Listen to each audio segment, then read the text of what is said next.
In history this week, for our timeline of life study, we are going to be continuing on our timeline of life, just like we have been doing since the very first week of school when we went into Miss Freeman's room with Miss Janet and rolled out that big timeline of life and started with bacteria. And now we've been working our way all the way up.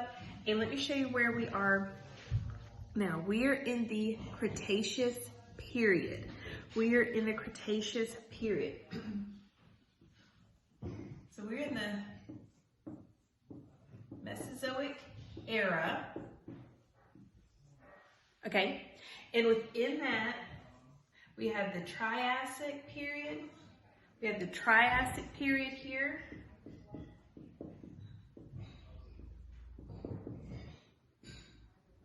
Triassic, that's not very good. Let me write that on here. The Triassic period, the Jurassic period, and now the Cretaceous period. Okay? So, we are at the end of the Mesozoic era. We are in the Cretaceous period. Last week and the week before, we were in the Jurassic period. We learned all about the dinosaurs in the Jurassic period and did lots of fun activities with those. Now we're moving along through time. We've done the Triassic period with the butterflies. We did the Jurassic period with some of our dinosaurs. Now we're moving on to the Cretaceous period, okay? So let's talk about a few things that are going on during this time. This is the final period in the Mesozoic era, and it covered the time span of 144 million years to 65 million years ago. So guys, we are covering tens of millions of years this week and next. We are moving right along. There was a minor extinction at the end of the Jurassic period. That's a sign of the beginning of the Cretaceous, but many of the species of bivalve mollusks, similar to clams, became extinct at this time. So in our, if you guys remember, the fossils that we had all these little baggies. I should try to show you here. Can you see these little clam-like fossils that we have here? I'll take one out so you can see it. These guys became extinct at the end of the Jurassic period, the beginning of the Cretaceous period, right here. Can you see this guy? Okay. And this is an actual fossil. So this is from millions and millions and millions of years ago. Like 144 million years. Okay. Okay, good. Okay, we're going to talk next week about the continental drift.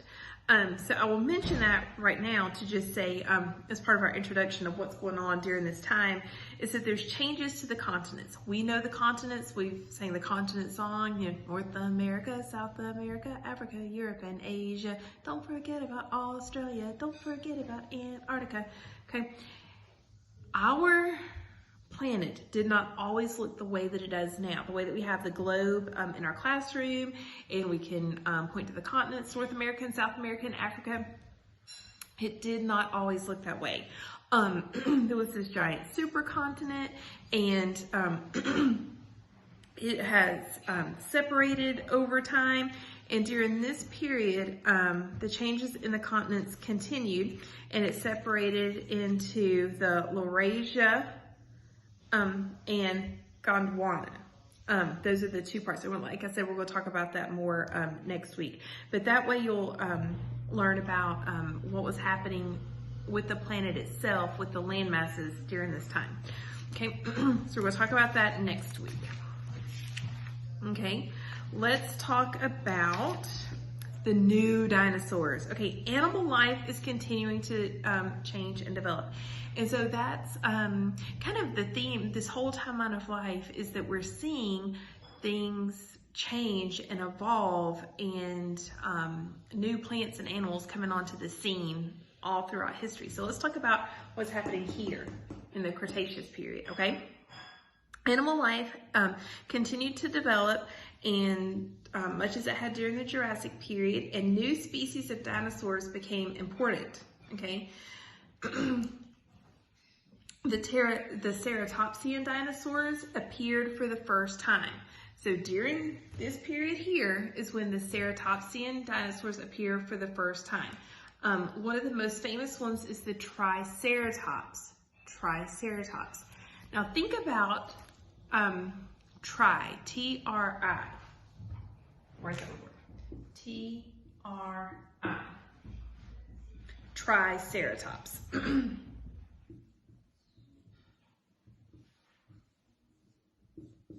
Okay, TRI is in Triassic. Triassic is the first of 1, 2, 3 periods. A tricycle has 1, 2, 3 wheels. A triangle has 1, 2, 3 angles, 3 sides, 3 angles. Here is our Triceratops. Look at this guy. Here is our Triceratops.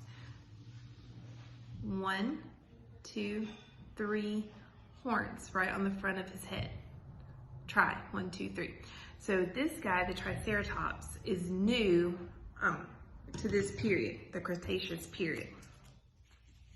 It had 3 horns and a huge body and a bony frill that formed its skull. So you see, this is the bony frill right here. Oh, so this is what his skeleton looked like.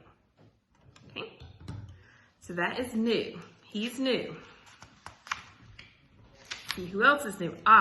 Enter the king. When we talk about the king of dinosaurs, who we're talking about? We are talking about this guy, the Tyrannosaurus Rex, or T-Rex. I know some of you guys have t-shirts. I've seen you wear it to school with the T-Rex on the front.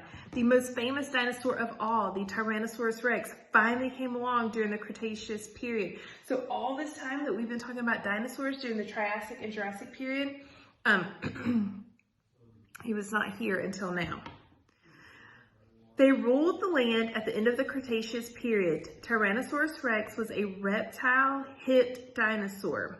Since theropods walked on 2 legs, T-Rex is a theropod. So you see how when he's walking along on these 2 strong back legs, and he has these little bitty tiny arms in the front, okay? So he is a theropod. Some paleontologists think that T-Rex was a hunter. Others think that he was so big that he could not run fast enough to be a hunter. Because of this, scientists think that he ate animals that were already dead. And here, I'll show you, here is the skeleton of the T-Rex. So see, he's walking on these back 2 legs. Okay. His little arms. So this is the Tyrannosaurus Rex. Okay, so he is coming along during this time as well. Pterosaurs.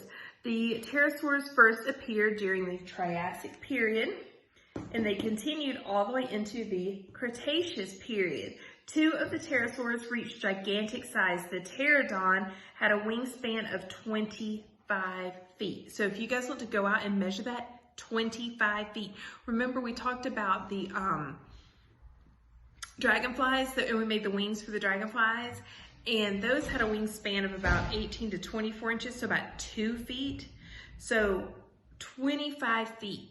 We're talking like 12 times as big as those dragonflies. So if you guys want to go out and measure that outside, you can, 25 feet. During the Cretaceous period, the pterosaurs as a group began to die out, and only a few species survived until the end of the Cretaceous period. I'll show you a picture. This is what the pterosaurs look like right here. See, they don't have the long tail like before. Sea of the Cretaceous period. Sea life was not very different in the Cretaceous period than in the Jurassic period. There was neither a major extinction nor a burst of new species. There were plenty of fish, mollusks, arthropods, and other things to feed the giant reptiles. And you guys remember we had a lesson before on the giant reptiles of the sea, and I had those little figurines that I showed you guys, the different reptiles that lived in the ocean. Okay, now here's our big thing. Nature invents the flower. One of the most important developments of the Cretaceous period was the growth of flowering plants. Hey, Henry, you in there? Let's go get Henry to go outside and get us a flower. He must not be there. I was gonna go get Henry to go outside. I meant to get a flower to bring in here. We'll get somebody to go get one in just a second. One of the most important developments of the Cretaceous period was the growth of flowering plants. Before this, most of the trees had been gymnosperms or plants with cones. Remember we talked about the coniferous period and we talked about, or the coniferous. Oh, hey Joe, will you go outside and get us off the dogwood, or Eli, off the dogwood? I think there's a little flower coming on the dogwood. Will you go pop one of those little flowers off the dogwood and on one of the maple leaves? Quick like a bunny, because I'm right in the middle of the video. He's going to go get us one.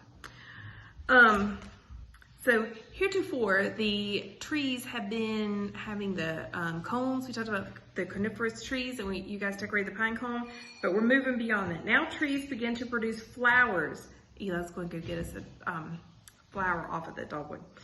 Now trees begin to produce flowers. Seeds developed in the flowering part of the plants, and the ancestors of many modern tree species appeared during this time, including the magnolia and the maple. He's going to get a maple leaf for us when he goes out there. Okay, so flowers. So that is a big deal. That is a big deal. Why? What have we talked about before? An animal that has a relationship with the flowers. You guys know?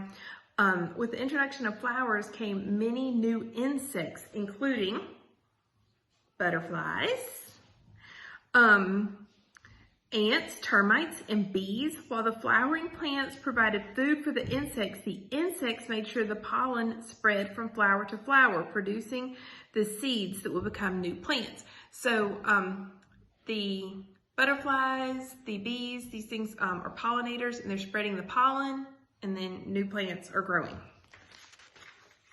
Okay? Now, it says mammals bide their time. Mammals continued to exist during the Cretaceous period, but they were not very important. So we've been talking a lot in our science study and our animal study about mammals. There are a few here, but not a lot, and not this is not like the age of mammals. We're getting into that next. Thank you, Eli. Do you have a dog? Oh, awesome. Do you have a dog for us? Perfect. That's what we need. Okay, so as opposed to the conifers, hand it to me, babe. As opposed to the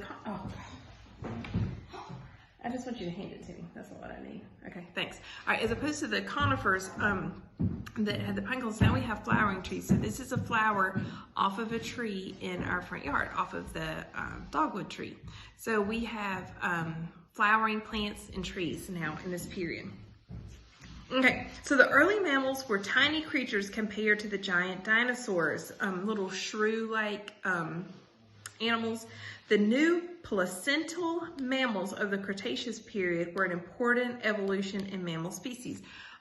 This means that the placental mammals, they're going to grow the babies inside the mom's body. Just like we know mammals to do today, they're going to give birth to live babies. Okay, we're going to talk, next week we're going to talk about the mass extinction that happened at the end of the Cretaceous period. So I'm going to skip that part for now, but know that this period ends with mass extinction. There's a major event that caused the mass extinction at the end of the Cretaceous period.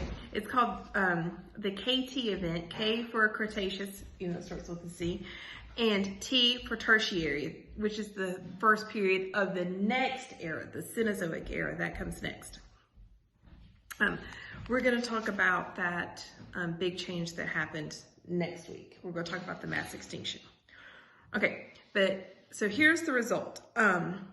During this event, more than 70% of the species that lived in the ocean and 15% of the species that lived on land died out. That's what extinction means. Extinction means they were here and now they're not. They're no more. They are all gone.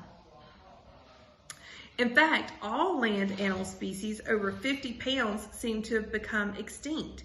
Nearly all dinosaurs became extinct at this time. Modern birds, descendants of the dinosaurs, are all that remain. So here's our little chicken.